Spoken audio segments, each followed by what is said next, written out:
What's up? This is Charlotte Sands. And how long have you been making music? I've been making music since I have my first conscious memory. Truly, I genuinely have been doing it my whole life. I really am lucky. I grew up with really creative parents, and so my whole entire family was kind of involved in music since I was born. And so it's been in my life forever. And then I started actually writing my own songs and stuff probably when I was 7 or 8. Wow. Yeah. That's really awesome. Yeah. So who and what are your biggest musical inspirations and your biggest fashion inspirations? I'm asking everybody that too. Interesting. I'm probably the worst person to ask about fashion because I basically shop at Walmart for clothes. But musical inspirations, I'm a huge Bonnie Raitt fan. That's kind of a huge reason why I write songs. I love Sean Colvin and Michelle Branch and Sheryl Crow and a lot of these really incredible singer-songwriters that kind of taught me how to structure a song and tell a story. And then I also found bands like The Maine and Mayday Parade and We the Kings and all that kind of stuff that brought this really insane energy to their shows. And so I've been trying to find this combination of this quality of songwriting that I love so much that I grew up on, as well as creating the show that has that energy that I love so much with those bands that I love. So that's kind of what my music goals are for myself, is kind of the inspiration from all those things, that melting pot. Yeah. So speaking of The Maine, how did the track Loved You a Little come about, and what was it like working with them and singing that someday? Yeah, they're all the most incredible people in the whole world. I would tour with them for the rest of my life if I was given the opportunity. They're like brothers to me and are just so supportive and kind and respectful in every way. And they reached out about doing a song with me, and I didn't even listen to the song. I just absolutely agreed to do it. I was like, anything you guys want, anytime. I love you so much. And then luckily when I heard the song, I absolutely loved it. And it was so funny because I didn't know that Adam from Taking Back Sunday was on the song yet. And so I listened to it and I was like, this sounds so much like a Taking Back Sunday song. It sounds so cool. And I was so excited about it because I was like, I love Taking Back Sunday. And then on the phone call when we were discussing what parts they wanted me to do and all that kind of stuff, the very end of the phone call, they were like, oh yeah, and then Adam will just do that part. And I was like, Adam? There's no Adam in The Maine. I was like, it has to be Adam Lazara. So it was a really, really wonderful experience. And they're just so funny. They're just the kindest people. They don't take their selves too seriously. They just really enjoy music, and it just inspires you to have fun and create stuff with your friends. And I've enjoyed every second of it. Awesome. So you already collabed with, those two awesome people. What would be your dream collaboration that you haven't done yet? Reaching very high is the headliner of today, which would be Pink. Pink, Katy Perry, Kelly Clarkson, those Avril Lavigne, all those women that I grew up on in this style of music. Obviously, Alanis Morissette and all that kind of stuff are just so incredible and trailblazers in so many ways. But I love Fletcher, and I'm a huge Fletcher fan. She's obviously popping off right now, but I really, really love her stuff. And I also want to try it would be really fun to do more pop-leaning stuff than just the alt stuff, which I do love so much, but I love a challenge. So I like being able to have my hand in every genre all the time and kind of be involved in everything all the time as much as I can, and as much as obviously people will have me. But so I'd love to do a song with Fletcher. I love Post Malone, so anything in that style I love. And then any band that wants me to do anything, I'm always down. I just have so much fun doing it, so it's been really fun. Awesome. So you kind of have answered this already, but what is your favorite genre to listen to that isn't the genre that you create? But you already said you kind of have your hand in the pot. So I listen to a lot of folky singer-songwriter stuff. It inspires me so much as a songwriter, and I get so much inspiration and so many creative ideas based off of it, just because of the storytelling and all of that kind of stuff. And so I listen to I still listen to 2008 Michelle Branch and that kind of stuff. And I also love rap. I love the lyricism in rap, and I love the syllables and the rhyming and how clever it is. And I take so much influence from that kind of songwriting as well, and just being so intentional with syllables and words and all of that, and timing. And so that's definitely inspiring to me as well. But I listen to a lot of John Mayer and I don't know, very calm compared to what I make. and then I'll listen to like A Day to Remember and scream it at full voice until my lungs give out. But you can't listen to A Day to Remember and not. Right, exactly. So what was your experience like opening for My Chem in the UK? Opening up for My Chem, I mean, it was 32,000 people. It's a very small show, tiny. But yeah, I'm just kidding. But it was incredible. It was like one of those moments. It was like the least nervous I've ever been, and I think it was just like one of those moments that I've worked for so long and so hard just to get an opportunity like that I feel like when I finally got it, I was like, this is my prove it moment. And so I didn't even feel nervous about it. I was just so excited to be able to finally prove what I've been like telling people I was able to do and what I really wanted to do and show for so long. And so I just had so much fun. It felt like really effortless, and it just felt like I was in the right place at the right time, and everything was aligning, and so I just enjoyed it so much. And everyone who was a part of that show was incredible. Starcrawler was on it, Placebo, like it was just so incredible. I was just honored to be on that lineup, obviously, with so many huge artists and bands.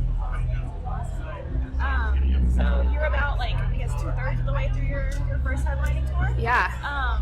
What's that been like? What's different about headlining versus being support? And then, in the last third, what do you kind of still have to look forward to?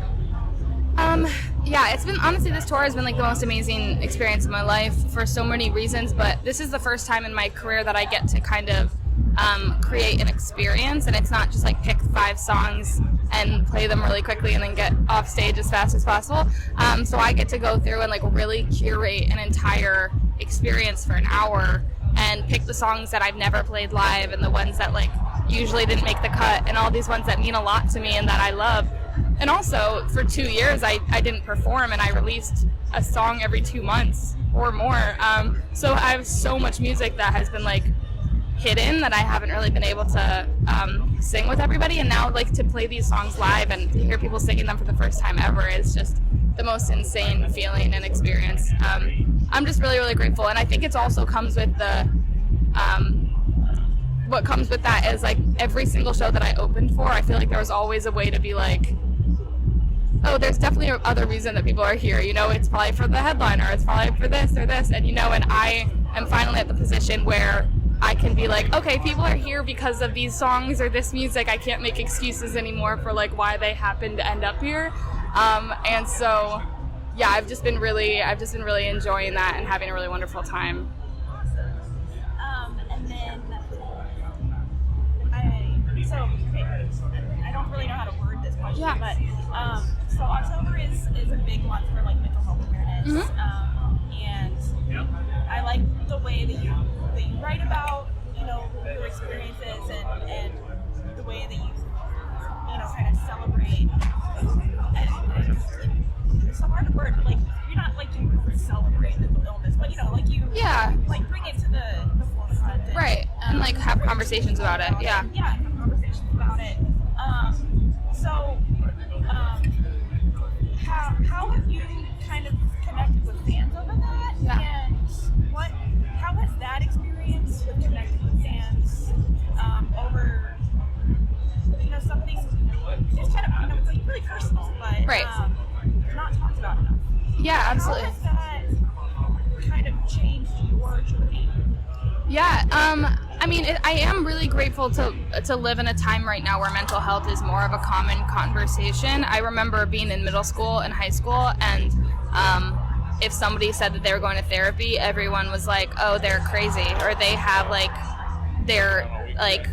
have a really bad something going on, or like their family is, it was like so severe that like if you were going to therapy, something was really wrong. And like, I just remember it being such a crazy thing when people talked about it, and it was such like a shush topic, and nobody wanted anybody to know. And now we live in a time where like I feel like a lot of artists come forward and talk about the fact that they go to therapy. They like really push other people going to therapy and like think it's really helpful. I am one of those people. I mean, I think that taking care of yourself and taking care of your mental health and your emotional well-being and your body as a whole is like the only way that you can take care of other people and actually live a healthy like life. And So I always encourage people to like seek outside help and seek professional help. And it doesn't have to be like an extreme one thing or another. You don't have to be like on one side of the scale. You can also just be like in a really good place and be like, I want to know how to sustain this. I want to talk to a therapist about like forming good habits, you know? So I think it's just helpful for everybody to have like somebody who's on your side and somebody who supports you and just wants you to be your best self.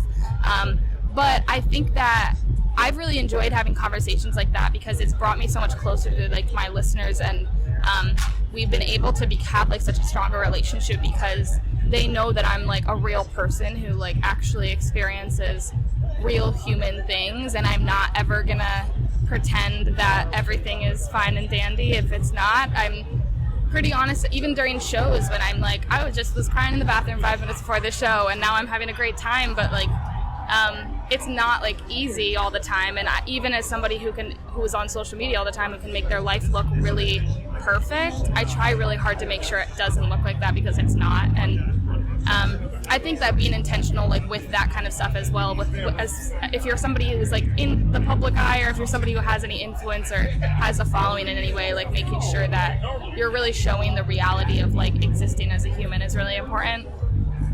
But yeah, I'm just grateful for the fact that it's been able to bring me closer to people, and we've been able to have this deeper connection and this deeper friendships and relationships because we all know that we support each other and love each other more for our differences. And I think that like this community that we've all made together is like really, really good at celebrating differences instead of like making them the things that bring us apart or tear us apart. And yeah, they just bring us closer together, and I'm just really grateful for it.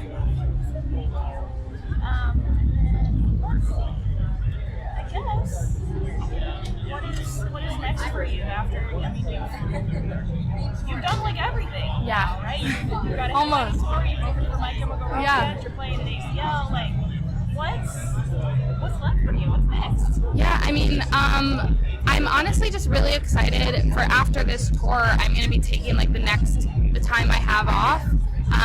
Just to get back to writing. I haven't been able to write basically at all this year because I've been playing so many shows. I mean, this is my third tour of the year, and so I'm just really excited to be able to get into the studio and like write the next songs in the next chapter of my artistry. And like, because everyone keeps being like, what's coming next for music? And I'm like, there's a few things. I have one song that is going to be coming out in December that I'm super excited about. It's like I've been waiting for 2 years to release it, so I'm really, really excited. And then and then I'm just going to try and write the next year of songs. So we'll see. Fingers crossed.